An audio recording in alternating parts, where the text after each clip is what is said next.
Go ahead and raise your hand for the second question as well. Go ahead for the first question. Anybody?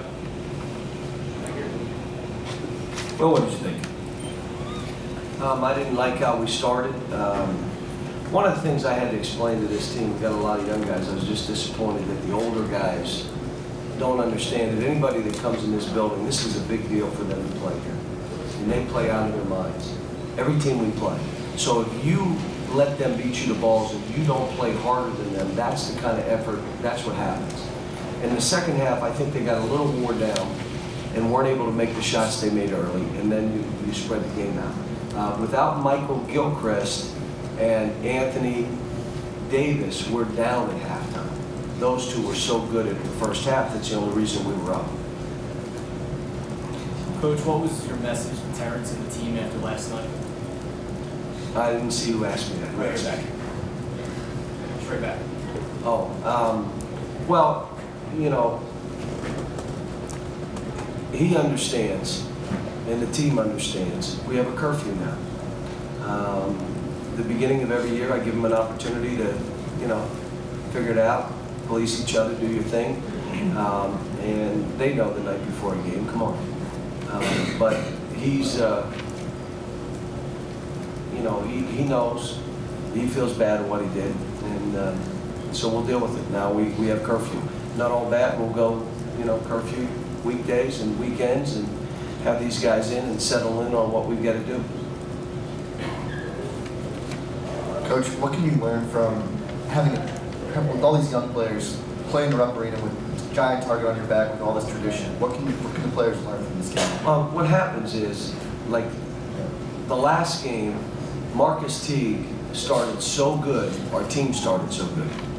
This game, he was trying to make heroes plays to get oohs and ahs from the crowd, so he turned it over twice in 4 minutes, 3 minutes. He's had 4 turnovers in 70 minutes to this point. He had 2 in 4 minutes, cross-court passes with guys wide open in the corners, and he held on to the ball too long. He wanted to hold it to the last second before he passed. That's what happens when you start getting away from how we're playing and reverting a little bit. And I got on him about it, and I told him I'm not changing. That's, you're doing it. The other thing is, did you see Darius run that court at the end of the game? Why didn't you start the game running that court like that? The same thing with Duran. Now, Duran played well. 8 assists, no turnovers. I mean, he played pretty well. But still, defensively, he and Darius are not where they need to be with the rest of these guys. We got to work a little bit on Cal, on post defense and some other things, but, you know, he ended up doing some half-decent stuff. Yeah, John, why do you think Duran and Darius are not where they would need to be? You would think like they should be ahead. I don't know. I mean, I thought Darius at the end of the game played pretty well. You know, I don't know if they were uptight because it's the real season now and the stuff is on and we're this highly ranked team who could get beat by 100 teams in the country right now. And we didn't perform. And again, if Michael wasn't out there and Terrence wasn't there, or Anthony wasn't out there, we're down at half. We're down. John, how well does the lobbing, how big of a part of what you're doing right now is the lobbing to Anthony? How well does that sort of substitute for a low post power kind of thing? Well, he doesn't have that game. That's not his game. But Michael does, Terrence does, Kyle Wilshire does. We have enough post guys. We didn't throw it to him enough in the first half, but we have those guys. But what he does is it kind of just demoralizes the other team. Think about it. You play great defense and the guy's falling out of bounds and throws it at the rim and the guy dunks it and smashes it and the whole crowd goes nuts. You play zone, he's hanging around the rim, so you're doing a great job in zone and all of a sudden your point guard throws it at the rim and he dunks it. It takes the wind out of your sails. In transition, you're a small guard, you know I'm getting dunked on. If he's running, you're standing there saying, I'm going to get dunked on here. So usually you'll slow down so you're not on a highlight tape and just let him do it. John, what are you expecting, or maybe what are you hoping to learn from your team with the game with Kansas and New York, and then the end of next week, the back-to-back games in Connecticut, almost a tournament? Well, the biggest thing is, will we, one,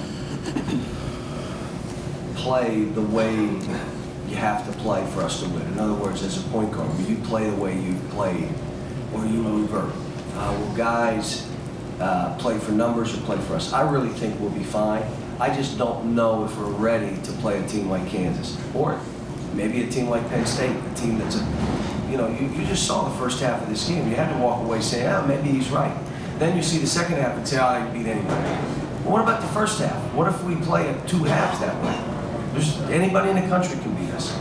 So we've got a long way to go. Defensively, we got beat on the dribble in the first half, I'm guessing 10 times. Just beat on the dribble. Just caught it and drove by us and laid it in. We didn't stay down, we didn't stunt, we didn't help, we didn't talk. There's just a lot of ugly stuff in that first half. What did you think of how Terrence played when he got in there? Played pretty good. Played pretty good. Obviously, he was, you understand it, embarrassed and all that stuff. And, I expected him, I was surprised he'd play as well as he did because it's hard. I mean, you're walking in there and thinking everybody's looking at you and talking about you. And, it's a natural thing. The kid's 20 years old. So, but he'll be fine. He made a mistake. I don't throw kids under the bus. I don't, this one became public, so I responded in the public way on the website. That's all. It's all. And the rest of it, anything I do with any of these kids in any situation is always in-house, and you all don't know when I punish kids. You won't know.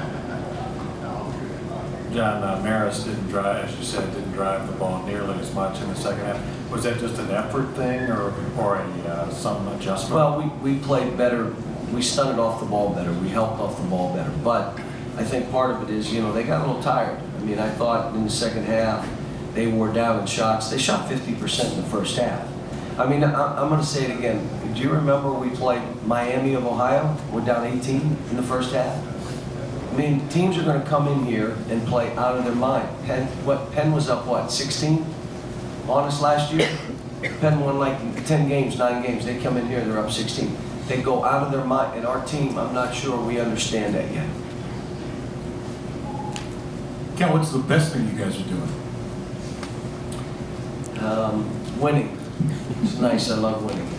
But we're still, the execution of what we're doing, spotty. We didn't run the court wide again. We had guys run down the middle. But we are long and we are big, and there are some, when you put Terrence at 3, and you got Anthony Davis, Kyle Wilshire, and Terrence Jones, and Michael Gilchrist in with the point guard, that is as big as a team as there is in the country. There's no bigger team. Which means you should be able to offensive rebound, you should be able to get to the rim. It doesn't mean you have to post up, it just means defensively you're huge. It makes it hard for them to score. It seems like Deron Lamb, he had 15 points, but it was kind of under the radar. Is that what he wants to do? Is that what you need him to do? No, he just started sluggish the game.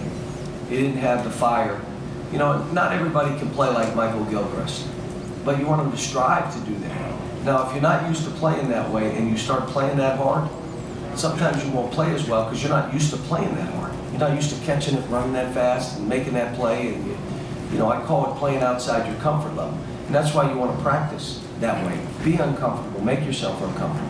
But he did well. I mean, 15 points and 8 assists is pretty good stuff, especially when you have no turnovers. Any more questions?